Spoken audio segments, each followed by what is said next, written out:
अस्सलाम वालेकुम बच्चों, आज हम लोग डिस्कस करेंगे एंगुलर वेलोसिटी और एंगुलर एक्सेलरेशन को। सबसे पहले एंगुलर वेलोसिटी को देखें। एंगुलर वेलोसिटी को ग्रीक लेटर ओमेगा से रिप्रेजेंट किया जाता है। डेफिनेशन बच्चों इसकी इस तरह से है, the time rate of change in angular displacement is called angular velocity. Last time हमने एंगुलर डिस्प्लेसमेंट को डिफाइन किया था कि जब भी कोई बॉडी सर्कल में मूव करेगा तो जो एंगल वो कवर करेगा उस एंगल को ही एंगुलर डिस्प्लेसमेंट कहते हैं। तो अब हमारे पास डेफिनेशन एंगुलर वेलोसिटी की ये है, the time rate of change in angular displacement is called angular velocity. यानी कि टाइम गुजरने के साथ साथ अगर एंगुलर डिस्प्लेसमेंट में चेंज आएगा, यानी कि अगर कोई बॉडी सर्कल में मूव कर रहा हो तो टाइम गुजरने के साथ साथ एंगल चेंज होगा। जो the time rate of change in angular displacement को जो है वो हम एंगुलर वेलोसिटी कहते हैं। जितनी तेज़ी से जो एंगल कवर होगा टाइम गुजरने के साथ साथ उतनी ज़्यादा एंगुलर वेलोसिटी होगी।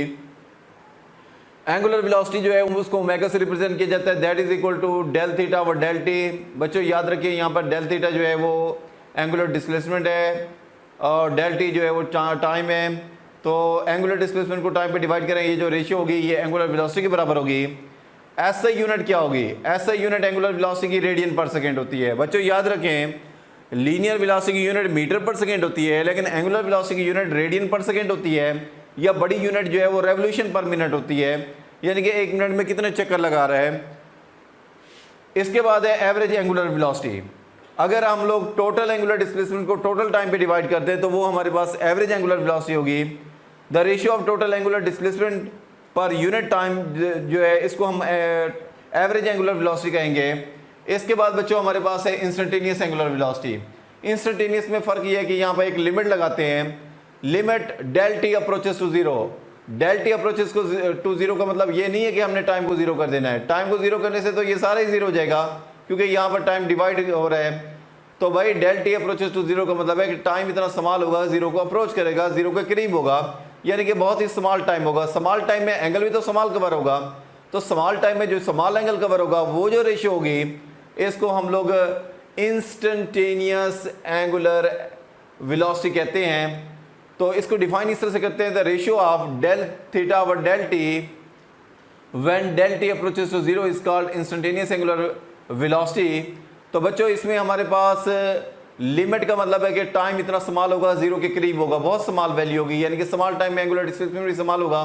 उस वक्त जो हमारे पास वेलोसिटी होगी वो इंस्टेंटेनियस एंगुलर वेलोसिटी होगी। इसके बाद बच्चों हमारे पास नेक्स्ट है एंगुलर एक्सेलरेशन। याद रखें एंगुलर एक्सेलरेशन को ग्रीक लेटर अल्फा से रिप्रेजेंट किया जाता है। एंगुलर एक्सेलरेशन को कैसे डिफाइन कर देंगे? The time rate of change in angular velocity is called angular acceleration. Rate of का मतलब होता है तेज़ी। जितनी ज़्यादा तेज़ी से वेलोसिटी में चेंज आएगा उतना ज़्यादा एंगुलर एक्सेलरेशन होगा। इसकी एग्जांपल क्या है?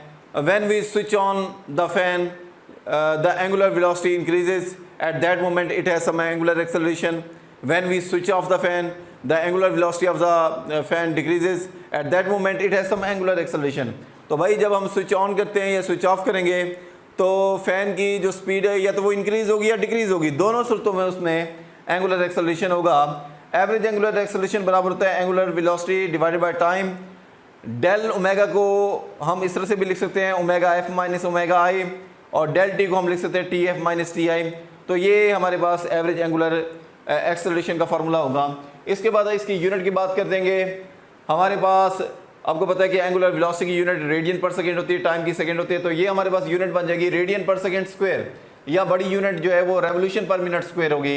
एग्जांपल मैंने जैसे बताया कि व्हेन वी स्विच ऑन और स्विच ऑफ द फैन, जब हम फैन को स्विच ऑन करते हैं या स्विच ऑफ करते हैं उस वक्त उसकी वेलोसिटी एंगुलर जो है या तो इंक्रीज होती है या डिक्रीज होती है, उस वक्त उसमें एंगुलर एक्सेलरेशन होगा।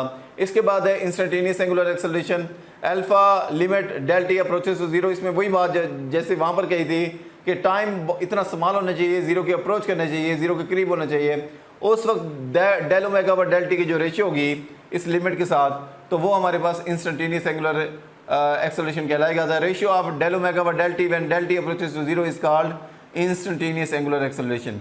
याद रखें एंगुलर वेलोसिटी भी और एंगुलर एक्सेलरेशन भी दोनों वेक्टर क्वांटिटी है, और इनकी डायरेक्शन जो है वो हम राइट हैंड रूल से मालूम कर सकते हैं। तो राइट हैंड रूल बच्चों यही है, curl your right hand finger along the direction of rotation, then thumb show the direction of angular velocity और एंगुलर एक्सेलरेशन।